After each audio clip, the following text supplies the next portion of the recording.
Hari ini kita akan belajar kembali kebenaran firman Tuhan. Bapak Ibu, kita udah memasukin pasal yang terakhir di kitab Yunus. Kemarin kita udah pelajarin di pasal yang ketiga, ketika Yunus balik ke kota Niniwe, memberitakan kepada kota Niniwe itu untuk bertobat balik sama Tuhan. Dan mereka mengambil keputusan dari orang tua sampai orang kecil, dari rajanya sampai para pembesarnya.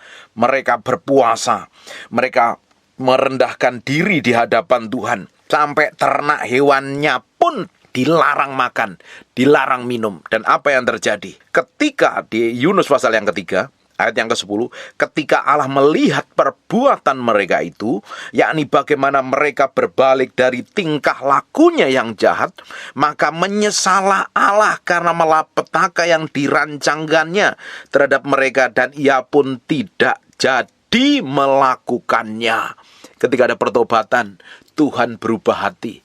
Ketika sudah dirancangkan murka untuk dihancurkan dan dibinasakan, tapi ketika bangsa itu berbalik sama Tuhan, merendahkan diri di hadapan Tuhan, Tuhan kembali memberikan kasih setianya dan kemurahannya. Bapak Ibu, kalau kita balik sama Tuhan, sehancur hidupmu, sekacau hidupmu, seberapa besar dosamu dan pelanggaranmu, seberapa engkau jadi orang yang murtad dan jahat melakukan kejahatan, ketika engkau berbalik sama Tuhan, Dia Bapa yang baik, Dia akan menerimamu dengan kasih setianya. Ingat cerita anak bungsu dan anak sulung itu, ketika salah satu anaknya dia minta warisan, padahal orang tuanya masih hidup, dihabiskan untuk tidur dengan para pelacur, sampai melarat, miskin, menderita, kerja sama tukang babi, mau makan makanannya babi pun tidak boleh. Dan apa yang terjadi? Dia ingat kepada orang tuanya, dia balik, orang tuanya melihat dari jauh, bapaknya nyamperin dulu, lari kepada anak itu. Ketika Bapak Ibu balik sama Tuhan, bertobat balik sama Tuhan, Tuhan akan terima engkau apa adanya. Akuin dosamu dan pelanggaranmu di hadapan Tuhan. Merendahkan dirimu di hadapan Tuhan. Bapak Ibu, kalau engkau masih tetap melakukan dosa dan pelanggaran, ujung hidupmu akan kacau, ujung hidupmu akan berantakan, hidupmu tidak akan menikmati kebaikan dan kebajikan Tuhan, justru akan menikmati malapetaka dan mara bahaya, menderita. Karena engkau menyerahkan diri dikuasain setan untuk jadi bulan-bulanannya setan. Hidupmu tidak akan menikmati kebahagiaan. Di luar Tuhan kita tidak bisa melakukan apa-apa, kata kitab Yohanes. Makanya kita mesti nempel sama Tuhan seperti carang nempel pada pokoknya, sehingga carang itu berbuah lebat. Kalau kita tidak nempel sama Tuhan, engkau akan hancur, engkau akan kering, engkau akan menderita, hidupmu akan hancur-hancuran, tidak bisa menggenapi visi Tuhan, bahkan ujungnya akan binasa. Dan setelah engkau balik sama Tuhan, Tuhan akan terima apa adanya. Dan sekarang kita akan kembali di pasal yang keempat, mulai ayat yang pertama. Setelah kota Niniwe ini bertobat, tetapi apa yang terjadi? Di ayat yang pertama, tetapi hal itu sangat mengesalkan hati Yunus, lalu marahlah dia. Ini nabi yang menurut saya aneh sekali. Ketika melihat kota ini bertobat, ketika melihat kota ini berbalik sama Tuhan, dia malah kesel hatinya, dia malah kecewa hatinya, dan dia akhirnya marah. Berapa banyak dari kita? Kita doain orang lain bertobat. Mungkin istrimu, mungkin suamimu yang dulunya selingkuh, dulunya main serong, kabur dari rumah dan pergi dengan laki-laki lain atau pergi dengan perempuan lain. Engkau berdoa dengan sungguh hati. Tapi ketika engkau benar-benar doamu dijawab dan dia balik ke rumah, engkau malah berat hati menerimanya. Karena sudah terlalu sakit, terlalu terluka. Ketika melihat, diingat-ingat dengan kejadian masa lalu yang dia diperbuat, berat hati rasanya untuk memaafkannya. Dengerin, kalau engkau udah seperti itu, engkau gak jauh beda dengan apa yang dialami oleh Yunus. Ketika udah berdoa, dia bangsa ini mencari Tuhan sungguh-sungguh dan bertobat. Dan Yunusnya sebelum itu dia mengabarkan berita tentang apa yang Tuhan suruh. Dia seharian dia berjalan ke kota itu, berkeliling-keliling menyerukan apa yang disuruh Tuhan. Dan bangsa itu memiliki respon hati yang benar. Dia berbalik dan merendahkan diri di hadapan Tuhan, pulihkan. Justru Yunusnya malah kesal. Kalau kita ini gampang kecewa ya, sakit hati dengan orang lain, kesal dengan orang lain, dan ternyata orang lain itu bertobat, terus kita tambah kesel, kita yang rugi loh, kita yang berdosa loh. Berapa banyak dari kita terjebak dengan rasa kecewa, rasa kesel, rasa sakit hati, karena trauma masa lalu pernah disakitin dan dilukai. Terus setelah dia bertobat, malah kita nggak mau terima. Loh, bukankah kita yang menjadi lebih jahat? Orang Tuhan aja terima kok, semua orang berdosa. Pemungut cukai pun yang berdosa diterima Tuhan kok. Paulus seorang pembunuh orang Kristen pun, ketika dia berbalik sama Tuhan, dia diterima oleh Tuhan, bahkan jadi rasul ke-13 rasul yang diurapin. Dahsyat dan dipercayakan nulis 3/4 kitab perjanjian baru. Bagaimana mungkin kita ini sebagai manusia biasa yang ngakunya ngikut Yesus, justru nggak bisa mengampuni orang lain. Justru ketika ngelihat suamimu bertobat, balik sama hidupmu, dulunya selingkuh, dia main perempuan, dia kabur dari rumah, dan engkau nggak bisa terima. Bukankah engkau tambah lebih jahat?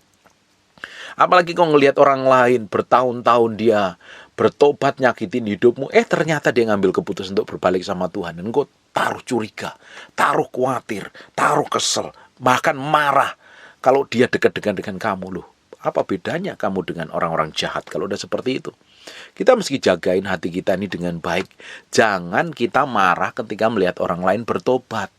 Karena mentang-mentang dia pernah nyakitin kita, pernah melukain kita, terus kita berharap Tuhan pukul, Tuhan hajar, Tuhan murka. Nggak taunya dia malah bertobat. Ngelihat kejadian itu dalam hati kita, kita kesel.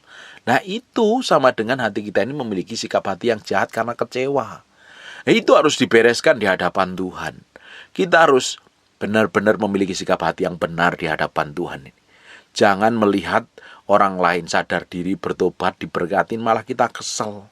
Kita kecewa, kita sakit hati, ujungnya marah. Buat apa? Tidak ada gunanya. Justru harusnya bersyukur.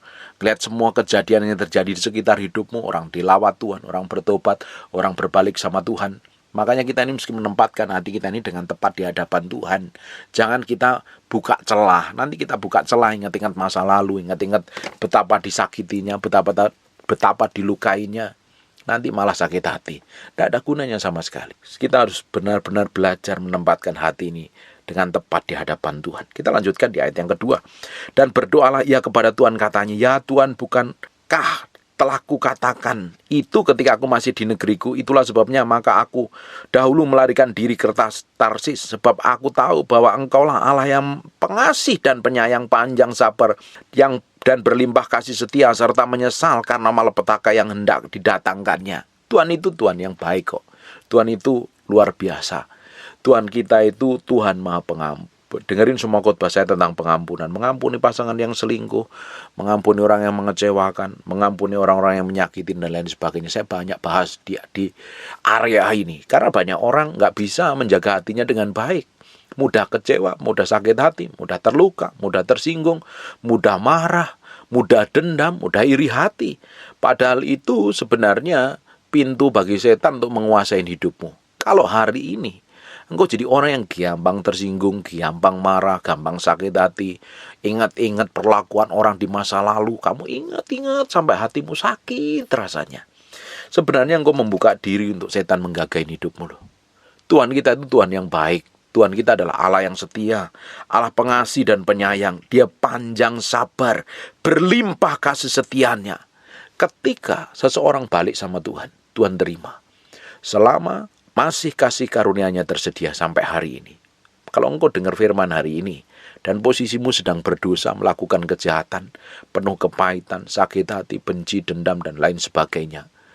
Kalau engkau dengar firman ini, sadar diri balik, bertobat sama Tuhan. Masih tersedia kasih setianya sampai hari ini. Tuhan sanggup memulihkan. Tuhan sanggup membalikkan keadaan dari hidupmu. Kalau selama ini hidupmu udah hancur-hancuran, kacau dan berantakan, rasanya nggak pernah ngalami keberhasilan, nggak ngalami keberuntungan, balik sama Tuhan.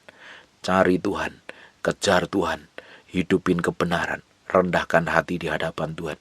Tuhan sanggup membalikkan keadaanmu. Amin.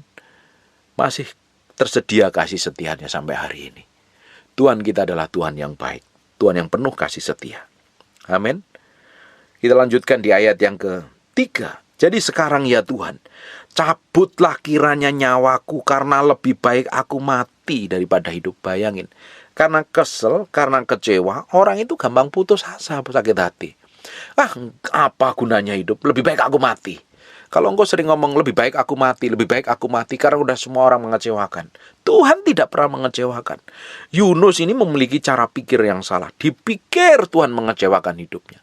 Tapi Tuhan itu punya selera humor yang tinggi sekali. Nanti kita akan baca di ayat selanjutnya. Tuhan berikan penghiburan dan Tuhan tetap mengasihi Yunus loh. Sekalipun memiliki sikap hati yang menurut saya, buat apa marah sama Tuhan? Tapi banyak orang marah sama Tuhan. Ketika doanya nggak dijawab Tuhan, dia marah. Ketika orang yang menyakitinya diberkati, dia marah sama Tuhan. Dia kecewa, nggak ada gunanya. Kita harus menempatkan hati ini dengan benar di hadapan Tuhan. Jaga hatimu dengan segala kewaspadaan, sebab dari sanalah terpancar kehidupan. Karena orang nggak bisa menjaga hatinya, karena kesel, marah, kecewa, sakit hati, jengkel, putus asa. Makanya dia ngomong, lebih baik aku mati saja daripada hidup. Orang putus asa, pinginnya mati. Padahal dia nggak tahu, Tuhan masih punya rencana yang besar. Tuhan masih punya maksud dan tujuan. Banyak orang putus asa. Karena apa? Bisa marah gara-gara Tuhan. Bisa marah gara-gara orang lain. Bisa karena kecewa. Karena putus asa dengan hidup yang terlalu sulit ini. Kalau kita jalan sama Tuhan, tidak ada hidup yang terlalu sulit. Kita bergantung sama Tuhan, tidak ada hidup yang terlalu sulit. Tuhan sanggup buat hidup kita ini berharga. Bapak Ibu, kita akan flashback dari kejadian pertama. Bapak Ibu, ketika Yunus dipanggil Tuhan untuk pergi ke Niniwe, dia lari ke Tarsis. Gara-gara dia salah ngambil keputusan, hampir seluruh kapal itu mati kena gelombang badai. Untungnya dia dilempar ke laut sehingga orang yang di kapal itu selamat. Dan dia balik sama Tuhan. Dan apa yang terjadi? Seluruh kota Niniwe diselamatkan gara-gara ketaatan satu orang. Gara-gara ketaatanmu ngikut Tuhan, berjalan sama Tuhan, banyak orang nanti akan diselamatkan melalui hidupmu. Tapi ketika engkau tidak taat, ketika engkau tidak hidup benar, engkau melawan kebenaran firman Tuhan, banyak orang yang harusnya diselamatkan, mereka akan binasa gara-gara sikap dan keputusanmu yang salah. Kalau Yunus ngotot keputusan yang salah, bangsa Niniwe ini akan dibinasakan. Tapi dia ngambil keputusan yang benar, bertobat, merendahkan diri di hadapan Tuhan. Bangsa Niniwe ini dipulihkan. Sekalipun setelah dipulihkan, Yunus tetap masih marah dan kesal, kecewa. Ini loh, kalau hati ini nggak diberesin di hadapan Tuhan ini, mengalami kondisi apapun itu mudah sekali. Ringkih, kata orang Jawa. Mudah hancur, mudah retak, mudah rapuh. Gampang marah, gampang tersinggung, gampang sakit hati, gampang kecewa. Terus kita punya hak apa marah sama Tuhan? Punya hak apa kecewa sama Tuhan? Kita kalau semakin kenal Tuhan, kita harus tahu, ngerti benar-benar. Tuhan kita adalah Tuhan yang penuh kasih setia. Dia penyayang, dia penyabar, dia berlimpah dengan kasih setia. Powerful sekali loh. Tidak punya hak kita untuk marah. Harusnya kita respect dan hormat, mencintai Tuhan, mengasihi Tuhan. Kemarin kita ada pelajaran kitab Ester. Semakin kita kenal Tuhan, semakin kita mengasihi Tuhan, semakin kita tahu menempatkan Tuhan di tempat yang tepat. Kita hormatin Tuhan sebagai Raja yang memerintah dan berkuasa dalam kehidupan kita. Kalau kita ngerti ini, hidupmu akan mengalami banyak hal yang ajaib dan dahsyat. Semakin kau menyenangkan hati Tuhan, respect dan hormat sama Tuhan, Tuhan akan pakai hidupmu dalam perkara yang lebih besar. Semakin kau hidup takut dan taat akan kebenaran firman Tuhan, semakin hidupmu akan dipakai untuk menyelamatkan banyak orang. Karena orang akan melihat bagaimana kuasa Tuhan mengalir dalam hidupmu. Gara-gara Yunus ini, satu bangsa, satu kota diselamatkan. Powerful kan? Dahsyat kan? Ini dampak dari ketaatan. Makanya hati-hati sekarang kalau mau bertindak, mau ngambil keputusan, mau bersikap, mau ngelakuin apapun, izin Tuhan, tanya Tuhan, doa dulu, minta konfirmasi sama Tuhan.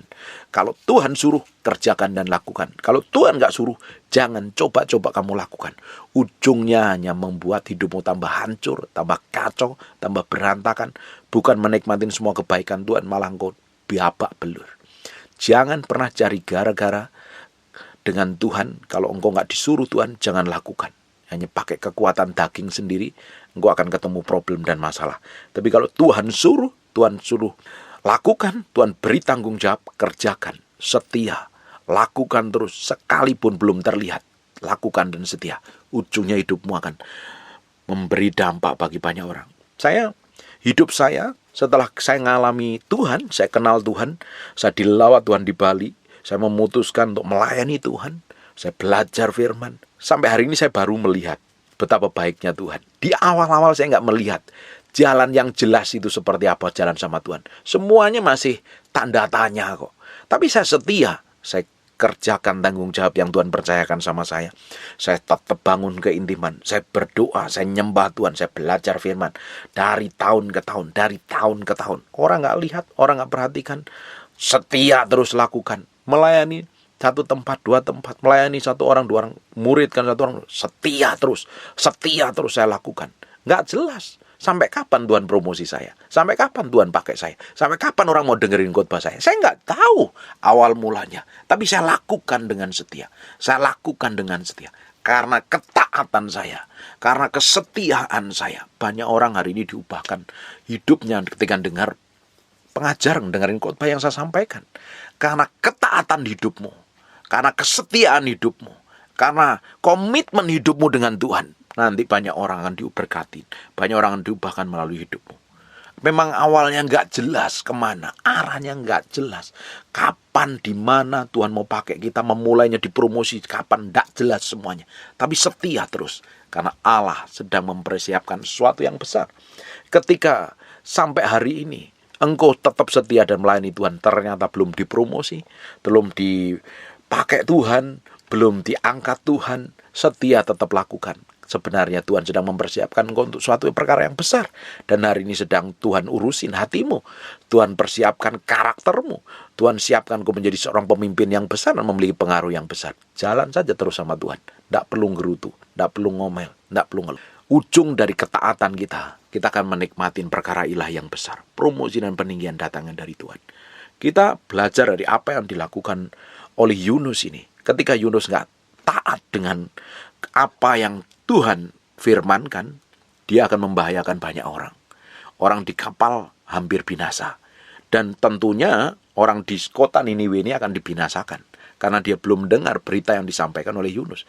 Tapi ketika dia bertobat balik sama Tuhan, Yunus sendiri diselamatkan dari perut ikan. Bayangin itu dalam 3 hari dalam perut ikan itu baunya kayak apa itu. Ya kalau ikannya makan ikan seger kan diolah di perutnya, dibusukin dulu. Baru itu baunya luar biasa pasti tentunya.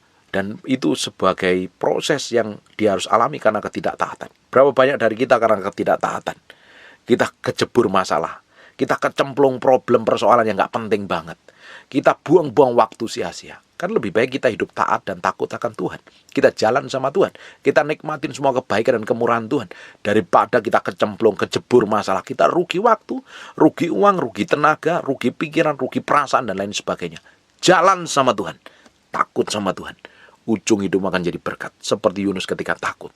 Seluruh kota diselamatkan dari murka Tuhan. Ketika engkau komitmen, hidup kudus, hidup takut akan Tuhan, hidup setia, belajar kebenaran dan hidupin di dalamnya.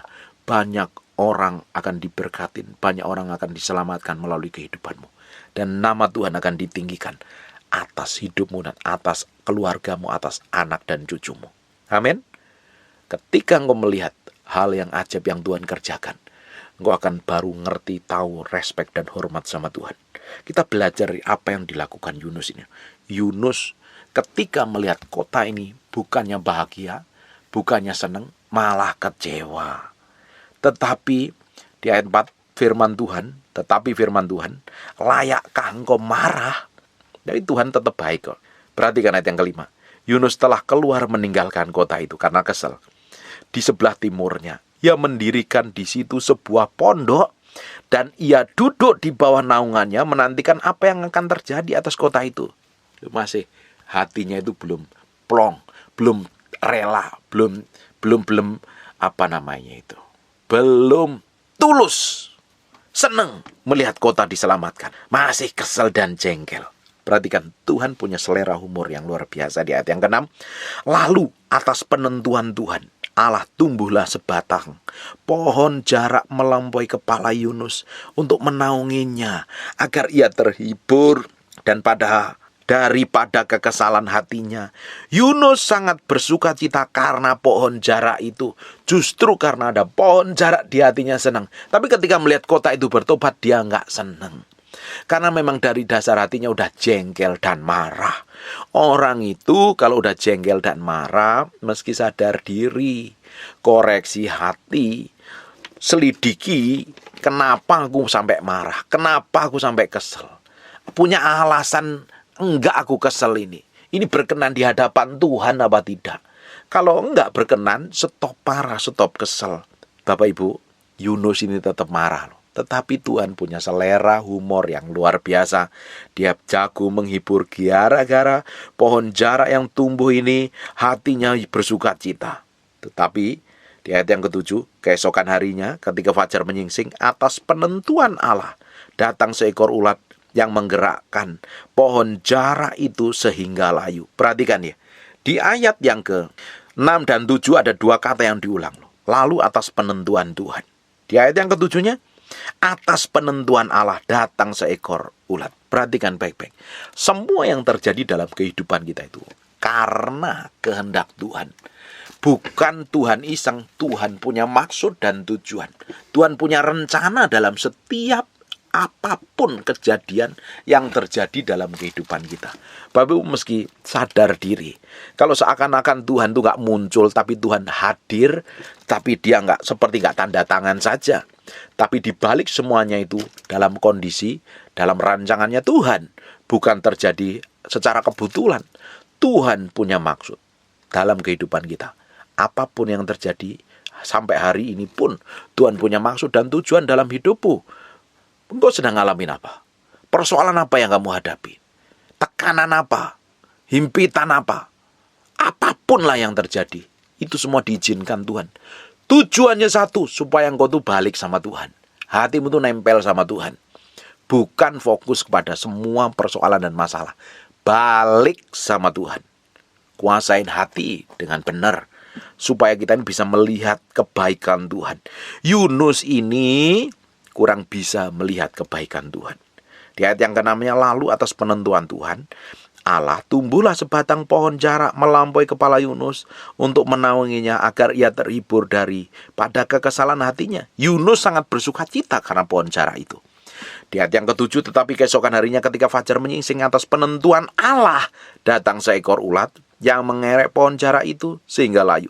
Segera sesudah matahari terbit, maka atas penentuan Allah lagi, diulang lagi, bertiuplah angin timur yang panas terik, sehingga sinar matahari menyakitin kepala Yunus. Lalu rebahlah ia lesu dan berharap supaya mati, katanya. Di dua kali dia ngomong pingin mati. Seperti yang dialami oleh Elia. Lebih baik mati.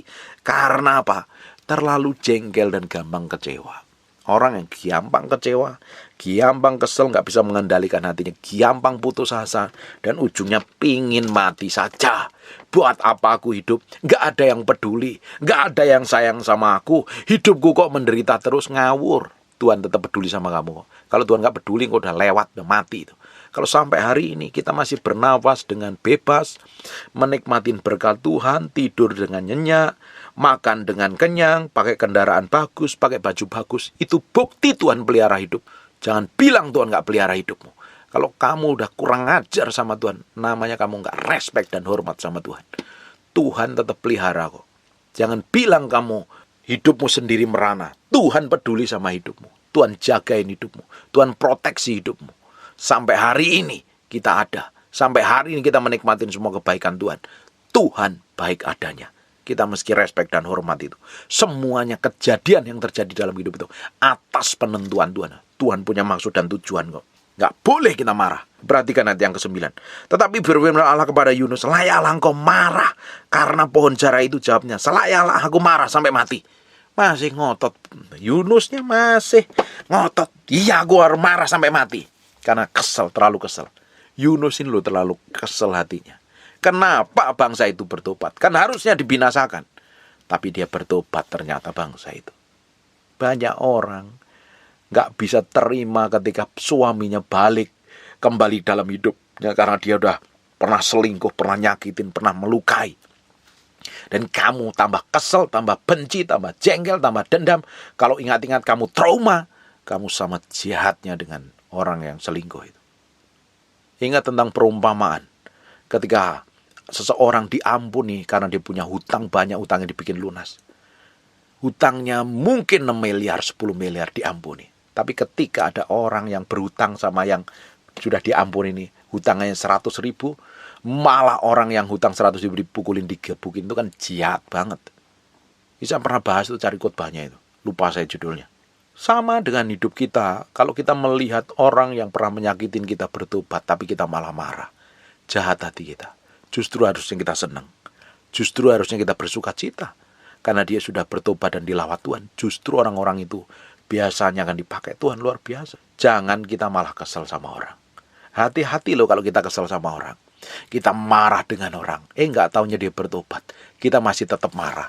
Kamu yang tidak memiliki kehidupan yang kekal malahan. Kita kesel sama seseorang sampai sakit hati, sampai benci, sampai dendam. Nggak taunya besoknya atau sejam yang akan datang orang yang kita keselin, yang bikin kecewa sakit hati itu ternyata dia bertobat. Dia balik sama Tuhan, dicinta sama Tuhan. Kita masih kesel dan sakit hati. Kamu yang rugi.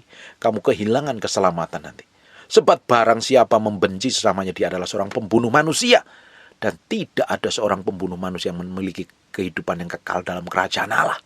Artinya engkau akan binasa. Hati-hati dengan sikap satu ini loh. Kalau kita nggak bisa menjagain hati kita dengan tepat, kita ini mudah terjebak dalam kekecewaan. Saya udah bahas banyak tentang masalah kekecewaan. Karena masalahnya di mana-mana. Tidak di Indonesia, tidak di Singapura, tidak di Amerika, tidak di Jerman, tidak dimanapun juga. Orang mudah kecewa dan mudah sakit hati. Kalau kita nggak bisa menjagain hati ini dengan tepat, ujung hidupmu kamu akan merugi banyak hal. Tidak menikmatin semua kebaikan Tuhan. Yunus sebagai contoh pelajaran yang mahal yang harus kita pelajarin. Yang harus kita hidupin. Ayat yang ke-10.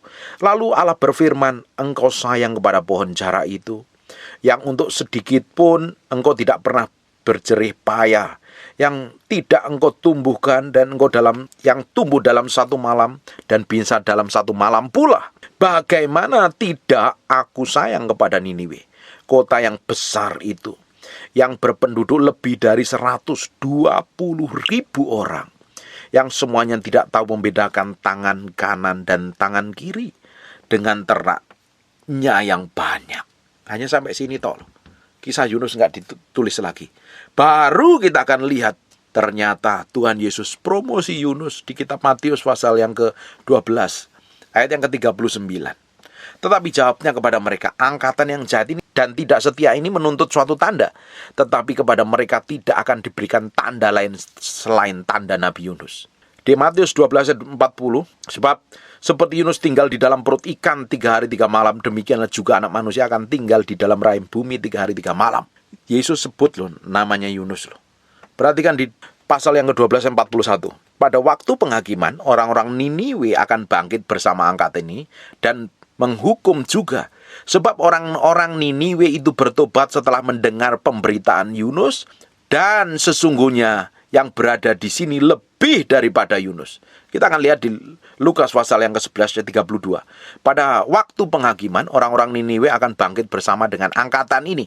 Tapi saya mau baca dalam terjemahannya Amplified Bible, kurang lebih seperti ini. Orang-orang Niniwe akan tampil sebagai saksi pada penghakiman dengan generasi ini dan akan menghukumnya. Karena mereka bertobat pada khotbah Yunus, dan lihatlah, ini lebih dari sekedar Yunus. Yunus dipromosi oleh Yesus. Powerful sekali kan? Tetapi kita belajar dari apa yang dialami oleh Yunus. Sikap hatinya Yunus. Ini menurut saya nabi yang agak sedikit ngeyel sama Tuhan. Ayo belajar kita. Jangan gampang ngeyel sama Tuhan. Tuhan suruh ke Niniwe, dia balik ke Tarsis. Setelah dia pergi ke Niniwe, bertobat, dia masih ngotot sama Tuhan. Dengerin baik-baik Bapak Ibu. Kita itu jangan ngotot sama Tuhan. Kalau kita ngotot sama Tuhan, Tuhan seringkali ngalah. Karena dia tetap adalah Bapa yang baik. Dia Bapa yang baik, dia akan ngerti bahwa kita ini anak-anaknya. Kalau kita ngotot terus diberi, tapi engkau sendiri yang tanggung resikonya. Saya pernah singgung ini. Kayak Hizkia, Raja Hizkia. Harusnya ditentukan Tuhan, kehendak surga dia harus meninggal, mati. Tetapi dia minta sama Bapa, dia minta sama Allah untuk diperpanjang umurnya. Diperpanjang. Tapi ada resiko. Anaknya namanya Manase menyembah berhala. Dan akhirnya membuat bangsa Israel berbuat dosa. Bayangkan, ada konsekuensi yang harus ditanggung. Bapak Ibu, lebih baik kita ngikutin apa yang Tuhan mau. Ngikutin apa yang Tuhan mau. Firman ngomong apa, hidupin aja. Apa kata firman, lakukan aja. Simple, hidupin dan lakukan. Kita akan menikmatin semua kebajikan dan kemurahan Tuhan. Kita akan menikmatin perkara-perkara ilahi yang dahsyat. Kita akan menikmati hal ilahi yang dahsyat dalam kehidupan kita. Jalan sama Tuhan. Nikmatin semua kebaikan Tuhan. Kita belajar dari Yunus banyak hal. Kita menjadi orang yang takut akan Tuhan. Ngikutin kehendak Tuhan sepenuhnya. Jalan terus sama Tuhan. Kita akan berjalan dalam kemuliaannya dan hidup kita memberi dampak bagi banyak orang. Banyak orang akan diubahkan. Banyak orang akan dilewat Tuhan melalui hidupmu dan melalui hidup saya. Kesetiaan kita, ketaatan kita, kekudusan kita, komitmen kita sama Tuhan akan memberi dampak besar bagi banyak orang dibawa kepada Yesus Kristus Tuhan. Amin. Tutup matamu, tutup Alkitabmu, kita berdoa. Bapak, terima kasih buat firman-Mu. Kami kembalikan segala hormat, pujian, pengagungan buat Raja kami yang Maha Mulia. Dalam nama Yesus kami kembalikan segala pujian, hormat, syukur kami buat Raja yang Maha Perkasa, Raja yang dahsyat, Raja yang luar biasa. Kami materaikan firman-Mu dengan darah anak domba Allah, nempel dalam hati kami. Berhari-hari, berminggu-minggu, berbulan-bulan firman ini jadi kehidupan dalam kehidupan kami. Terima kasih ya Tuhan. Kamu berdoa, setiap orang yang rajin mendengar firman ini diberkatin Tuhan. Mereka sedang bergumul, dipulihkan, diubahkan Tuhan. Hidupnya dilawat Tuhan, dijamah Tuhan. Ngalami pemulihan, ngalami breakthrough dan terobosan. Kamu berdoa untuk orang yang sakit dan mengalami kelemahan tubuh, oleh bilur Yesus, oleh darah Yesus. Jadilah engkau tahir, jadilah engkau sehat, jadilah engkau sembuh, jadilah engkau pulih seperti sedia kala. Dalam nama Yesus kami berdoa dan mengucap syukur, anugerah dan kemurahan-Mu saja yang terjadi dalam kehidupan kami. Bagimu pujian, hormat, dan pengagungan. Dalam nama Yesus kami berdoa dan mengucap syukur. Haleluya. Amen. And God bless you. Aku berdoa, ada orang-orang di tempat ini yang pingin ngalami Tuhan. Ada orang yang pingin ngalami Tuhan, angkat tanganmu.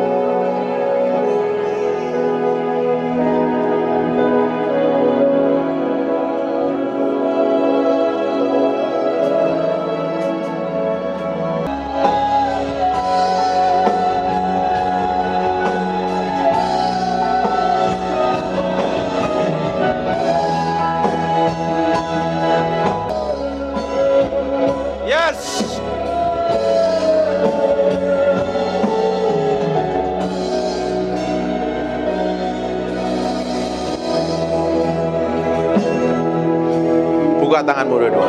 Saya mau berdoa. Tutup matamu, fokus sama Tuhan. Saya mau hitung 1 sampai 3 ya. Nanti ada orang-orang yang akan ngerasain hadirat Tuhan begitu kuat. Terus semakin kuat. Ini bagianmu, bukan urusanku. Ini bagianmu, bukan urusanku. Ada kuasa Tuhan yang hadir dalam ruangan ini begitu kuat.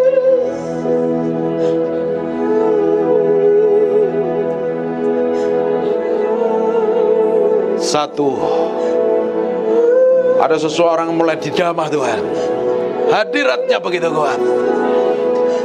Nanti sembah ya. 2, kuat urapannya. Sekarang terima itu. Go!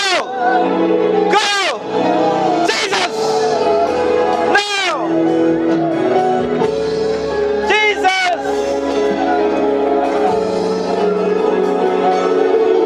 Yes! Hey! Now!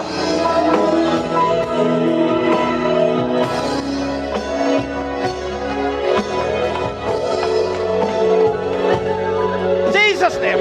Go! Will, do it.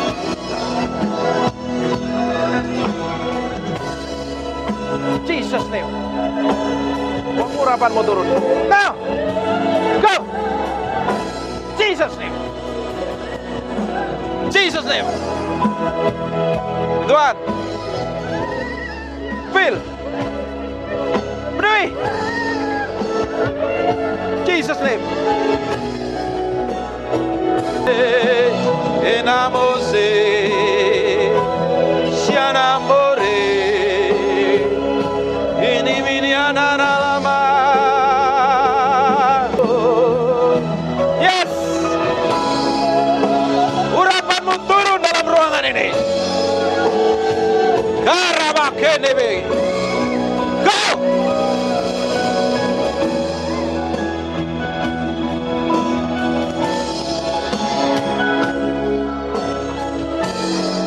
Naralamase.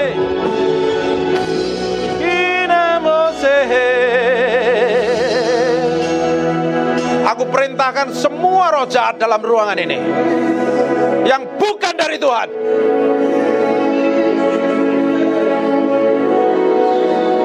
yang roh bukan dari Tuhan. Aku berdoa ada orang-orang yang luka batin, yang pernah disakiti. Lepaskan.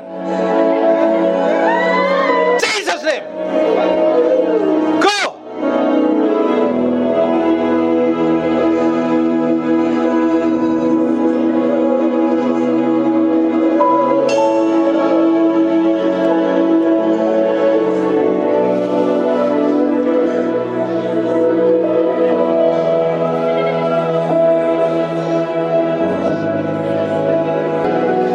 Yes Tuhan.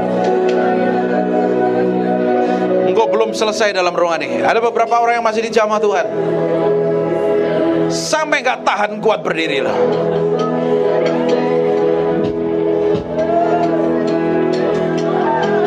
Nalamoso sini mianamo binamo senalamore irianama.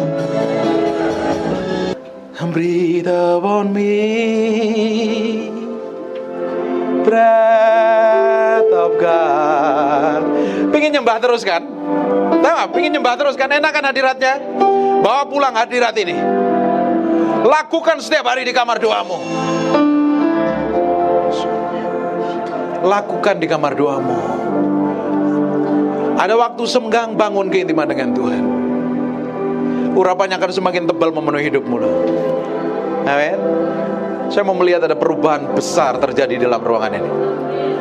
Apapun persoalannya, apapun masalahnya, kalau ada orang-orang yang haus dan lapar nyembah Tuhan, di mana Tuhan ditinggikan, Dia akan manifestasikan kuasanya. Dengerin baik-baik.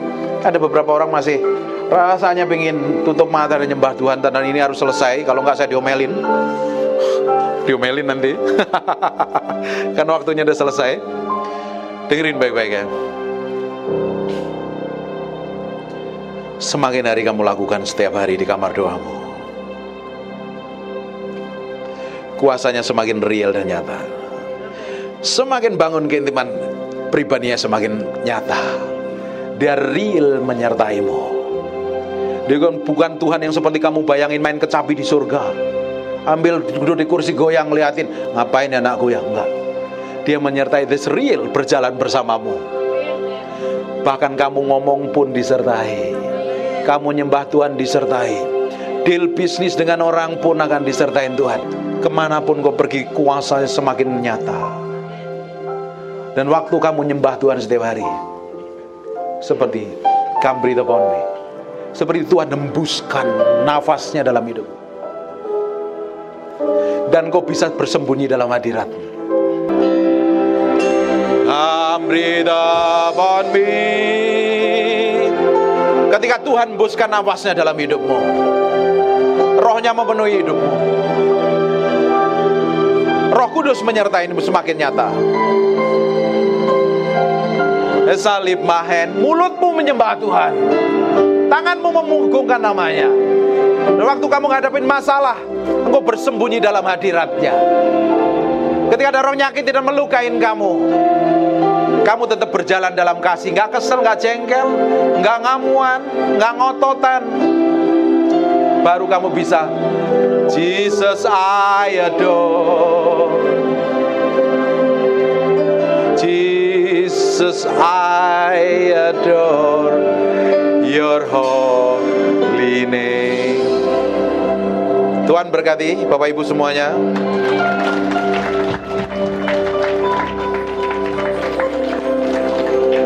Terima kasih. Segala pujian buat Tuhan Yesus Kristus.